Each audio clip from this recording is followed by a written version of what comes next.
Set and manage expectations early. Good morning, team. Most project pain doesn't start with bad work. It starts with unclear expectations.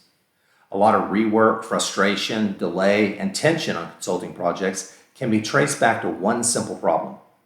People weren't aligned on what success looked like, who owned what, when something was due, or what good actually meant. That's why strong consultants don't leave expectations floating around in the air. They bring them to the ground, make them clear, and revisit them often. Setting expectations is not a one-time event, and managing expectations is not something that you only do when the project's in trouble.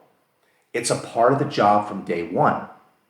Your client needs to know what is coming, when is it coming, what decisions are needed, and what support is expected from them. Your internal team needs the same clarity. When expectations are vague, people fill in the blanks with their own assumptions. That's when deadlines slip, deliverables miss the mark, and avoidable tension starts building.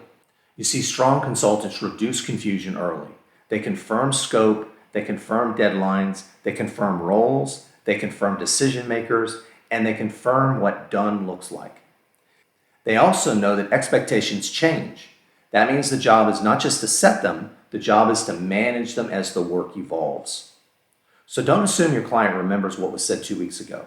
Don't assume your team interprets the task the same way you did. Don't assume silence means alignment. Be clear, be direct, and be specific. A simple habit can save a lot of pain. At the end of important meetings, summarize the key expectations out loud. Then follow up in writing. Confirm who owns what, by when, and what the next steps are.